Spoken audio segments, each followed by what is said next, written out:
Caspar और Richie के connection से लेकर डेक्स्टर के उसके फैमिली को क्लोन करने तक आज हम कार्टून नेटवर्क के कार्टून्स के अराउंड रिवॉल्विंग कुछ ऐसी क्रेजी फैन थ्योरीज कवर करने वाले हैं जिन्हें सुनकर आपका इन कार्टून्स को देखने का पूरा परसेप्शन बदल जाने वाला है। तो बिना कोई देरी किए लेट्स डाइव इनटू इट।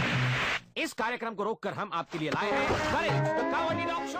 तो हमारी पहली फैन थ्योरी हमें लेकर चलती है करेज द कॉवर्डली डॉग के यूनिवर्स में एक ऐसा कार्टून जो बच्चों के साथ साथ बड़ों में भी काफी पॉपुलर था अपने डार्क और हॉरर टोन के चलते। मगर ये फैन थ्योरी हमें बताती है कि इस शो में दिखने वाले ऐसे और ऐसे मॉन्स्टर्स नहीं बल्कि नॉर्मल ह्यूमन बीइंग्स हैं जिन्हें करेज अपने डर के चलते मॉन्स्टर समझ बैठता है। और जो कि हम इस शो को करेज के पॉइंट ऑफ व्यू से देख रहे हैं तो हमें भी ये मॉन्स्टर्स ही दिखाई देते हैं, जिसके बारे में फर्दर हमें जानकारी मिलती है पावरपफ गर्ल्स की एक कॉमिक सुपर स्मैश अप की इशू नंबर 1 और 2 में। जब म्यूरल गर्ल्स को करेज से इंट्रोड्यूस कराती है तब करेज उन्हें भी काफी क्रीपी लुकिंग मॉन्स्टर्स की तरह ही देखता है। मगर आगे ही हमें इस कॉमिक में एक डॉग सिटर भी दिखाई देता है जो लिटरली खुद को समय की शुरुआत से ही डॉग्स की सोल कलेक्ट करने वाला बताता है, जो चीज इस फैन थ्योरी को खुद में ही कॉन्ट्रडिक्ट कर देती है।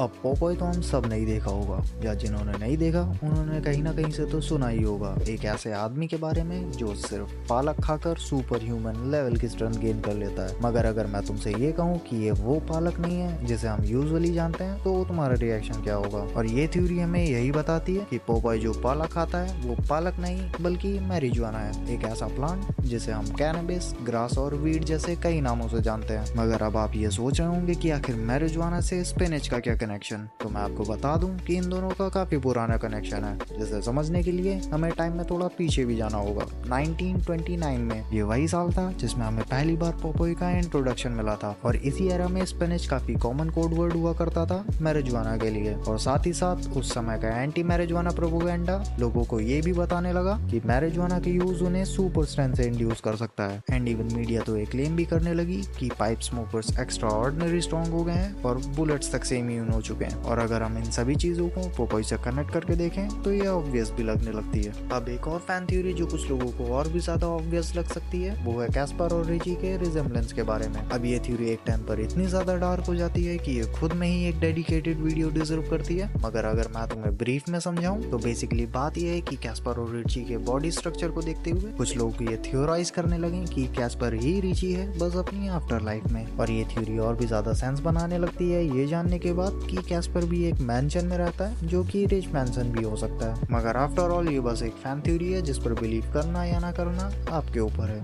मगर हमारी नेक्स्ट फैन थ्योरी कुछ ऐसी है जिस पर आपको बिलीव करना ही पड़ेगा और ये हमें लेकर चलती है स्कूबी के यूनिवर्स में। अब इस थ्योरी को समझने से पहले हम स्कूबी के यूनिवर्स को रीचेक कर लेते हैं। तो इस यूनिवर्स में स्कूबी अपनी टीम के साथ कुछ ऐसी मॉन्स्टर मिस्ट्रीज सॉल्व करता है जिसके पीछे हमेशा कोई ना कोई इंसान ही छुपा होता है। ये फैन थ्योरी हमें बताती है कि ऐसे इतने सारे इंसिडेंट्स होने के बाद भी इस यूनिवर्स के लोग मॉन्स्टर्स में इतनी जल्दी बिलीव कैसे कर लेते हैं, जिसका जवाब हमें स्कूबी डू की एक मूवी ज़ॉम्बी आइलैंड में मिलता है जब हमें पहली बार पता चलता है कि इस यूनिवर्स में मॉन्स्टर्स इन रियलिटी में एग्जिस्ट करते हैं। एंड लास्टली हमारी नेक्स्ट फैन थ्योरी हमें लेकर चलती है डेक्स्टर के यूनिवर्स में, ये वाला नहीं ये वाला, और बताती है कि कैसे डेक्स्टर ने ही अपने पेरेंट्स को क्लोन किया। अब हमने डेक्स्टर के एपिसोड्स में देखा ही है कि जब भी उसके पेरेंट्स को उसकी लैब के बारे में पता चलने ही वाला होता है तभी वो अचानक से ही डोरा बन जाते हैं। वैसे ये एलिमेंट डेक्स्टर्स लैबोरेटरी के साथ साथ और भी कई सारे कार्टून्स में यूज किया गया है जैसे कि फिनियस एंड फर्ब और जॉनी टेस्ट में। मगर ये थ्योरी स्पेसिफिकली डेक्स्टर के बारे में बात करती है और फर्दर बताती है कि डेक्स्टर के एक एक्सपेरिमेंट फेलियर में वो अपने पेरेंट्स को खो देता है, मगर जो कि वो काफी एक्स्ट्राऑर्डिनरी जीनियस साइंटिस्ट है वो अपने पेरेंट्स के ही क्लोन्स बनाता है और उन्हें ऐसे डिजाइन करता है कि वो चाहकर भी डेक्स्टर की लैब नहीं देख सकते। और इसी के साथ होता है हमारी इस वीडियो का एंड। आप हमें कमेंट सेक्शन में बता सकते हैं कि इनमें से वो कौन सी फैन थ्योरी है जो आपके लिए सबसे ज्यादा सेंस बनाती है। मैं मिलूंगा आपसे नेक्स्ट वीडियो में